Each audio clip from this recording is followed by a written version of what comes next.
¿Cómo están, compañeros?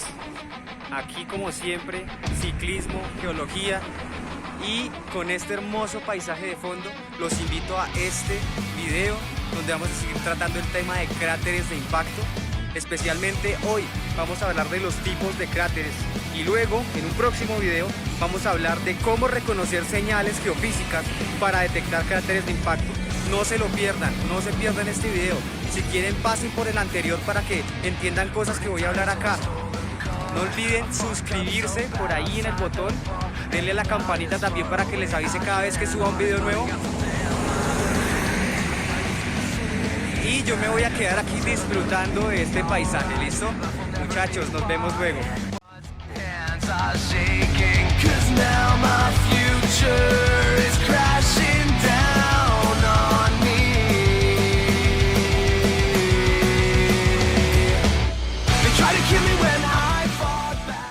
Entonces más o menos eso es lo que ocurre. Luego esa capa de polvo que estaba en la atmósfera pues decanta, se deposita nuevamente y vamos a encontrar una parte de esa capa en los bordes del cráter y otra parte pues rellenando la parte central de ese cráter.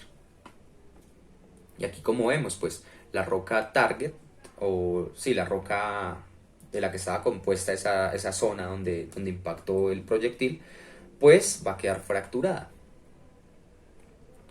Por aquí, pues esto sí ya es propio de lo que la interpretación que se hace de Sudbury. Se cree, como ven aquí, ellos le dan, por ejemplo, un diámetro de 200 kilómetros. Luego de eso, pues ocurre tectonismo, ocurre una compresión y pues se deforma el cráter.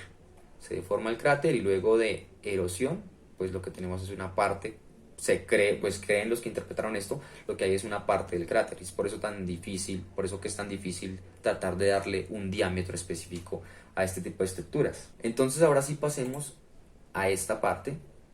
Ya hablamos un poco de esto, haciendo algunas claridades. El diámetro de un cráter se mide de borde a borde.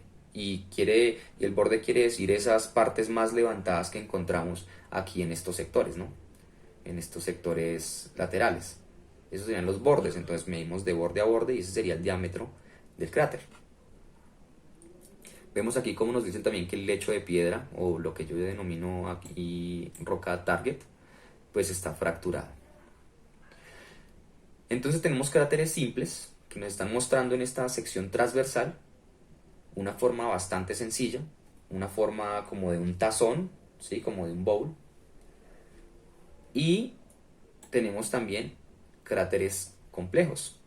Dentro del cráter complejo, pues podríamos decir es una forma de bowl, ¿cierto? Que en el centro tiene un levantamiento, ¿sí? Y eso, podemos decir ya que eso es lo que vamos a considerar aquí en este video como un cráter complejo, ¿sí? Vamos a tener un levantamiento en el centro. Ese levantamiento hay que tener en cuenta que no es un depósito de ese material eyectado que se concentró por alguna razón en el centro. No es eso. Con el impacto de este meteorito o de este cuerpo, la roca target genera una respuesta, podemos decirlo, elástica, ¿sí? Un rebote en el centro. Ese rebote pues hace que justamente esa parte central se levante y esa parte levantada pues es roca como tal. No son detritos, no es material suelto, no, es roca como tal, ¿sí?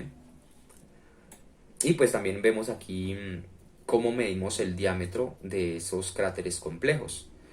Aquí ocurren en los bordes pues podemos decirlo, fallamientos normales o cierto desarrollo de derrumbes y tendremos que irnos hasta la parte de la cabecera del derrumbe más externo y de cabecera de derrumbe más externo a cabecera del derrumbe más externo opuesto, pues medimos ahí lo que es el diámetro. Entonces, cráteres simples, como ejemplo, tenemos el cráter en Arizona. Este cráter tiene aproximadamente un diámetro de 1.2 kilómetros. Como vimos en el catálogo, esto es muy pequeño con respecto a los cráteres más grandes que tenemos en la superficie del planeta. La relación que se tiene es una relación bastante generalizada esta que voy a dar, pero lo que se cree es que el diámetro de la estructura final del cráter es de 10 a 20 veces el diámetro de el cuerpo que impactó, ¿sí? No siempre se cumple, esto realmente es una relación sencilla. Por aquí tenemos un cráter complejo. Es un cráter que se denomina Euler y queda pues en la superficie de la Luna. El diámetro de este cráter, si lo medimos como decíamos de borde a borde, es de 28 kilómetros y la profundidad es de 2.2 kilómetros. Esa profundidad, había olvidado decirlo, esa profundidad se mide desde las partes más altas de los bordes hasta la parte baja del cráter. ¿Sí? Entonces eso es lo que se denomina ahí, es como se mide la profundidad. En este caso, pues si se dan cuenta, tenemos una profundidad de apenas de 200 metros, mientras que aquí tenemos una profundidad de 2.2 kilómetros. Es bastante mayor. Como regla, podríamos decirlo general, los cráteres complejos tienden a ser más grandes que los cráteres simples. Si se cree que los cráteres complejos se forman con un choque de un cuerpo muchísimo más grande que los choques que se dan o que el tamaño de los cuerpos que generan estos cráteres simples. Después, más adelante, pues mostramos una gráfica también del trabajo de Pilkington donde nos muestra esa relación. Entonces, bueno, también podríamos hablar un poco de la función de ese diámetro, en qué funciones, en función de qué está. Entonces, si nosotros asumimos esto como una fuerza, ¿no? Que una fuerza que impacta la superficie del planeta, sabemos que fuerza es igual a masa por aceleración. Masa, pues es la masa del cuerpo, del proyectil, y la aceleración, pues es la gravedad, ¿verdad? Entonces vemos aquí como, de manera muy sencilla, cómo la gravedad de cada uno de los planetas o de cada uno de los cuerpos que reciben los impactos, pues es importante en el diámetro de los cráteres, ¿sí? A mayor aceleración, a mayor gravedad en un cuerpo, el impacto va a ser mayor y el cráter puede ser mayor, si yo considero constante el tamaño del proyectil, ¿sí? Solo cambiando el cuerpo que voy a impactar. En este caso, el planeta Tierra tiene un valor de gravedad que conocemos. Pero si fuéramos a otro planeta con mayor gravedad, pues el mismo impacto generaría un cráter mucho mayor. No solo está este cráter en función, no solo ese tamaño está en función del valor de la gravedad, sino también de las propiedades de la roca target. ¿Sí? Habrá unas rocas más duras, otras más blandas. Entonces también depende de ello.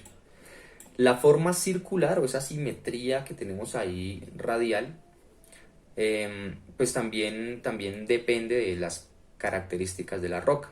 Si yo impacto en un lugar donde tengo dos tipos de roca con unas características muy diferentes, ¿cierto? Y impacto justo en la mitad de esas dos rocas, pues habrá un desarrollo de un cráter o un desarrollo de geometría de cráter en un sentido, de una manera por aquí en la roca 1 y va a tener otra geometría en la roca 2. Por lo tanto, eso ya empieza a cambiar lo que sería pues ese cráter completamente circular que nosotros estamos acostumbrados a relacionar con impactos, ¿no? Como lo que vemos, por ejemplo, aquí en el cráter el primero aquí, pues los dos cráteres muestran esa geometría perfecta, ¿no? Que tendría que ver con eso, ¿no? Con el tipo de roca que tenemos en el área. Y pues en la Luna, creería yo que la homogeneidad de los materiales es mucho mayor.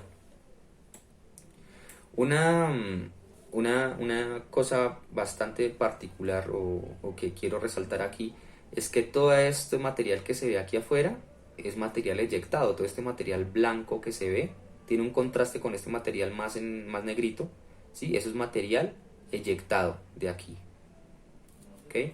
Es un material que es muy importante porque se cree que podría utilizarse ese material para construir alguna estación lunar o algún tipo de facility ahí para las misiones allí. Sí, entonces vean la importancia también de lo que son de los depósitos que se generan después de un impacto. Tienen importancias hasta de ese alcance.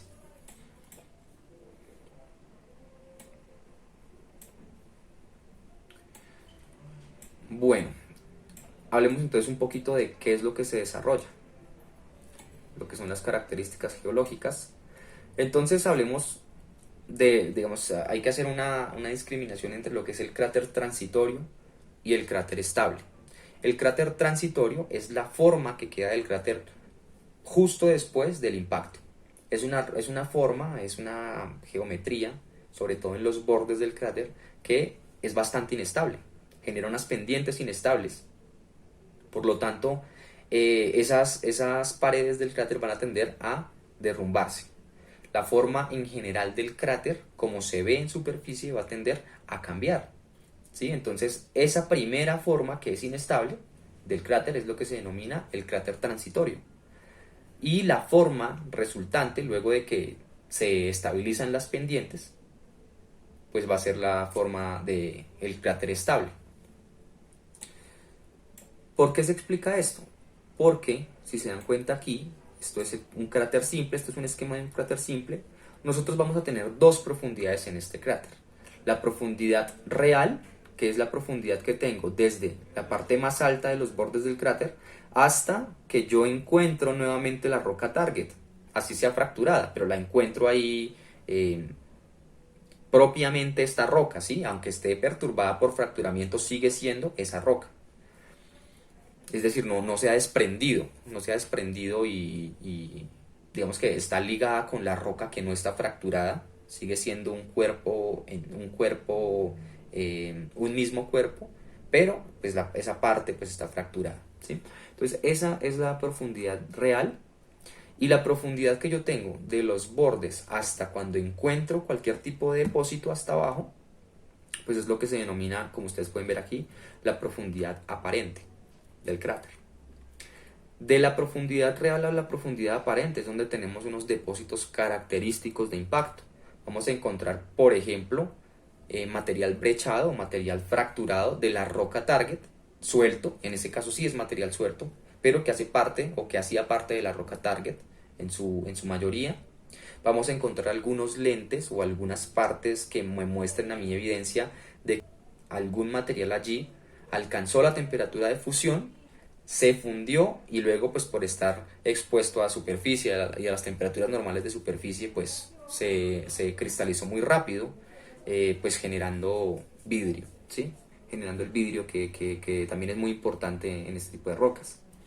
Dentro de ciertas cosas, por ejemplo las tectitas normalmente pues son vidrio. Esa es una característica de este tipo de choques, de los depósitos que están relacionados con estos impactos.